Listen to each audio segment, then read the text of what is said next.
Welcome everyone, and thank you for looking into session number 20.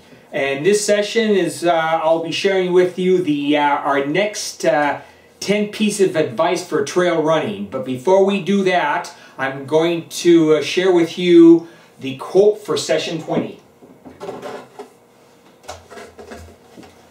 Forget about fatigue. Be centered in your activity. By Pablo Picasso. So let's get into the next 10 pieces of advice for trail running. First one, the more you run on trails, the stronger your feet and ankles will become, and the faster you hone your skills. Press on. Number 12. Do hills. It builds strength. It is leg strength that will keep you going for a long time. Number 13. On running up hills, do not exceed lactic threshold levels for long. Switch to a power walk. Go forward at a steady rate of exertion, not speed. Number 14, adjust for changing conditions and mishaps you can't control. Don't focus on negatives. Modify your run to suit the specific situation. Number 15, use positive self-talk when on the trails. For example, I am running easy and light. I am feeling strong and relaxed. I am feeling smooth and fast. Number 16, commute with nature. See the hills, mountains, flowers, trees, lakes, and rivers. How energizing. On the trails, you see it all. In number 17, when running trails for more than 1 hour, your body needs fuel and water. Take in water every 15 minutes and take a gel every 30 to 35 minutes. In number 18, run in trail runners. They have increased traction and makes running easier in challenging conditions. You gain muscle strength in muddy conditions, for example.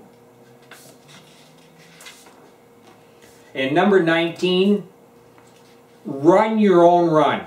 You against the trail, you against you. Be like kids, don't listen. The scenery makes trails a physical adventure. And finally, number 20 for today's session, don't run alone on trails. If you do, take a map. Don't rely on your sense of direction. Tell someone where you have gone. So that's the next 10 pieces of advice. Next week we'll have the final 10 pieces. And now I want to share with this something cool that happened last week. There was the full marathon, half marathon in Victoria, and our friend here, I just thought this was cool, our friend Hans, who was 90 years old, or is 90 years old, ran his 4th half marathon and completed in just over 3 hours, and Hans will be turning 91 in November, so I thought that was kind of cool. And one thing I did find interesting, I was on the course encouraging and cheering people on at the half and full marathon. It was a hot day in Victoria, but I found again that people were not drinking enough water. I can't stress taking enough water. It was a warmer day. Usually at the aid stations, people would grab their glass and it's about a quarter full only. And I noticed people were just taking 1/4 of our glass and that's it, and they'd taken off. In the conditions like that, you should have took a minimum of 2 glasses to 3 glasses at every aid station. A lot of people cramped up. A lot of people sort of lost a lot of energy. And I can't say enough about the SCAPs too.